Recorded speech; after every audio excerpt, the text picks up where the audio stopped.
Hi everyone, hello प्यारे बच्चों, welcome to this experiment session. लेकिन ये सिर्फ एक्सपेरिमेंट नहीं है, इससे आपके नीट के 4 नंबर पक्के होंगे। तो आज हम लोग करने वाले हैं मीटर ब्रिज एक्सपेरिमेंट, जो करंट इलेक्ट्रिसिटी का टॉपिक है। और हर साल करंट इलेक्ट्रिसिटी से 3 से 4 सवाल आते हैं। ये बहुत सुपर इंपॉर्टेंट टॉपिक है क्योंकि अब पोटेंशियोमीटर नहीं है सिलेबस में, तो इससे क्वेश्चन आने के चांसेस बहुत ज्यादा हैं। ये किस प्रिंसिपल पे काम करता है? तो it works on Wheatstone bridge principle. एक बैलेंस्ड व्हीट स्टोन ब्रिज यहां पे बनता है। तो आज आप इस एक्सपेरिमेंट को भी सीखोगे, इसका पूरा फील लोगे जो मैं आपको दिखाऊंगा।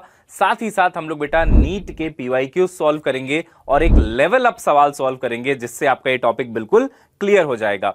तो आइए सबसे पहले समझते हैं इसके सेटअप में क्या क्या है और कैसे ये वर्क करता है और कैसे एक्सपेरिमेंट होने वाला है। हमारे पास सारी चीजें बेटा यहां पे डन है। तो आइए समझते हैं इसका सेटअप। तो बच्चों आइए इसका सेटअप समझते हैं। तो ये है बच्चों आपकी मीटर ब्रिज, जहां पे आप देख रहे हैं कि स्केल बना हुआ है, जिसमें बिल्कुल देखिए 0 से लेकर के आपका पूरा 100 तक की रीडिंग है। इस सेटअप का नाम मीटर ब्रिज इसीलिए है क्योंकि ये 1 मीटर का यहां पे स्केल होता है ना। अब देखो यहां से इस पॉइंट पे और इस वाले पॉइंट पे, ये दोनों पॉइंट्स पे बेटा बैटरी कनेक्टेड है और बैटरी जो है वो यहां पे रखी हुई है। This is the battery. यहां से 2 वायर्स निकल रही बेटा और ये जाके यहां पे कनेक्टेड है। तो साइड साइड में आप देखेंगे एक पॉजिटिव टर्मिनल, एक नेगेटिव टर्मिनल ऐसे कनेक्ट हो गया। ठीक है, अब देखिए ये जो चीज है यहां पे आई और यहां पे आप एक गैप देखेंगे। इस गैप में हमने एक रेजिस्टेंस बॉक्स कनेक्ट कर रखा है, जिसका जो रेजिस्टेंस है बच्चों वो है 30 ओम। अब ये कैसे डिसाइड होता है? हमने यहां से एक की निकाल दी, यहां से एक की निकाल दी, 20 वाली और 10 वाली। तो 20 + 10 30 ओम की हमने निकाल दी, तो इसका रेजिस्टेंस जो है 30 ओम हो गया। रेजिस्टेंस बॉक्स हमें अलाउ करता है जितना रेजिस्टेंस हम चाहें यहां से सेट कर सकते हैं। तो हमने 2 कीज निकाली, तो 30 हो गया, 20 एंड 10। अब ये इन दोनों के बीच में कनेक्ट हो गया। साथ ही साथ आप देखोगे तो यहां पे एक और रेजिस्टेंस है जो इस गैप में हमने कनेक्ट कर दिया और इसका जो रेजिस्टेंस है बेटा, इसमें देखिए आप 10 ओम वाली की जो है वो निकली हुई है, तो यहां का रेजिस्टेंस हो गया आपका 10 ओम। बीच में ये वाला जो टर्मिनल है, इससे हमने एक गैल्वेनोमीटर को कनेक्ट किया है और गैल्वेनोमीटर के बाद यहां पे एक जॉकी है जो इस सर्किट को पूरा कंप्लीट करेगा जब जॉकी को मैं यहां पे मूव कराऊंगा।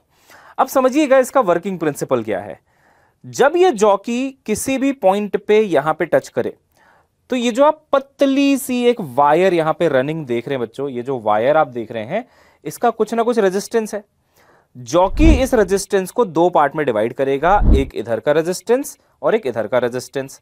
अब व्हीट स्टोन ब्रिज अगर बैलेंस्ड है ना, तो यहां से करंट फ्लो नहीं हो सकता, तो गैल्वेनोमीटर हमें 0 रीडिंग दिखाना चाहिए। और उस समय पे ये रेजिस्टेंस इंटू ये रेजिस्टेंस बराबर ये रेजिस्टेंस इंटू ये रेजिस्टेंस होगा, जो आप बैलेंस्ड व्हीट स्टोन ब्रिज में दिखते भी हो। आइए अब क्या करते हैं, इस एक्सपेरिमेंट को एक्चुअली परफॉर्म करते हैं। बट उससे पहले एक बार आप कैलकुलेशन समझना, ठीक है। इसका रेजिस्टेंस 30 है और इसका रेजिस्टेंस जो है वो 10 है। तो ये जो बैलेंस पॉइंट की लेंथ है वो कितने पे आएगी, तो उसका कैलकुलेशन देखिए एक बार आप स्क्रीन पे। The calculation is very simple. ये वाला रेजिस्टेंस मल्टीप्लाइड बाय ये वाली लेंथ बराबर ये वाला रेजिस्टेंस मल्टीप्लाइड बाय ये वाली लेंथ। बेसिकली क्रॉस में मल्टीप्लीकेशन होता है। तो हम बोलेंगे 10 × 100 - L। मान लीजिए जो अपना नल पॉइंट है वो यहां से L दूरी पे आ रहा है, तो यहां से जो दूरी है वो 100 - L हुई, क्योंकि टोटल तो देखिए 100 है। तो 10 × ये वाली लेंथ 100 - L बराबर 30 × ये वाली लेंथ हो गई आपकी L।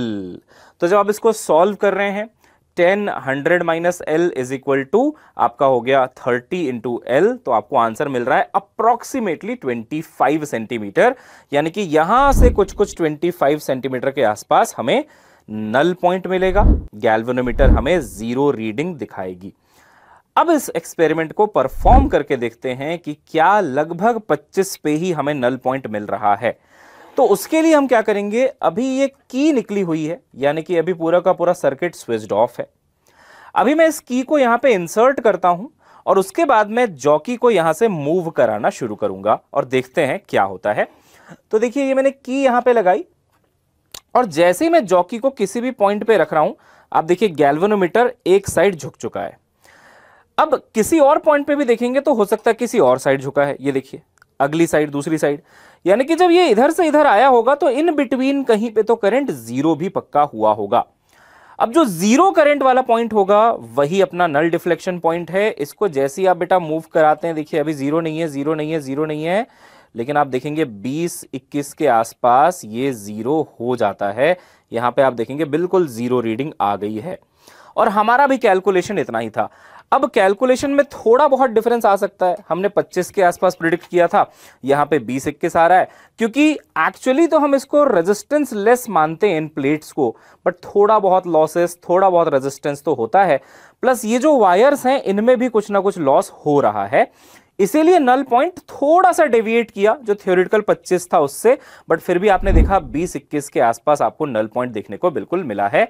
एक बार दोबारा मैं आपको एक्सपेरिमेंट परफॉर्म करके फिर से दिखाता हूं। देखिए, तो जब आपने की लगाई और जॉकी को आपने यहां पे रखा तो देखिए जीरो नहीं है गैल्वेनोमीटर में रीडिंग, है ना।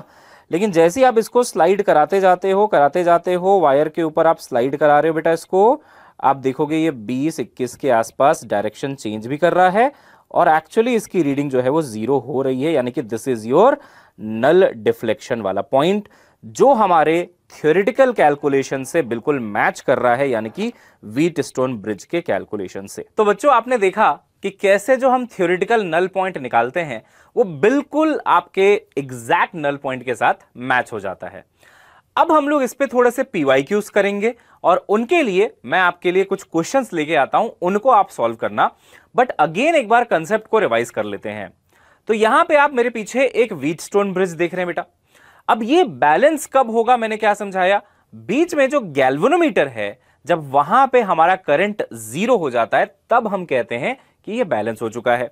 तो उसके लिए मैंने क्या समझाया था एक्सपेरिमेंट में कि जो डायगोनल वाले रेजिस्टेंसेस हैं उनका प्रोडक्ट बिल्कुल सेम होना चाहिए। तो आप देखिए R1 into R3 is equal to R2 into R4 होना चाहिए और हमारे केस में यह सेटिस्फाई कर रहा था क्योंकि हमारा जो बच्चों गैल्वेनोमीटर था उसकी रीडिंग बिल्कुल हमने देखा कि जीरो हुई थी 21 सेंटीमीटर के आसपास, जो थोड़ा सा डेविएट कर रहा है बिकॉज मैंने रीजन आपको बताया, कुछ ना कुछ रेजिस्टेंसेस वगैरह हैं वायर्स के, बिकॉज कनेक्टिंग वायर का बेटा रेजिस्टेंस जीरो होना चाहिए, but these are actually thick wires, कुछ ना कुछ रेजिस्टेंस तो यहां पे है।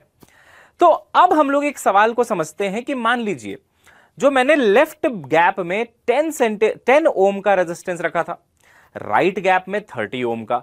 अब मेरा सवाल आपसे बेटा कि अगर मैं इसको स्विच कर देता हूं, मान लीजिए हमने लेफ्ट वाले गैप में 30 रख दिया, राइट वाले गैप में हमने 10 रख दिया, तो क्या होगा, क्या इसका आंसर होगा। तो अब जो कैलकुलेशन है बेटा वो आप यहां पे देखिए और उसको समझते हैं एंड देखते हैं उसका आंसर क्या होगा। एक्चुअली होना क्या चाहिए, लेंथ स्विच हो जानी चाहिए। आइए उसको समझते हैं।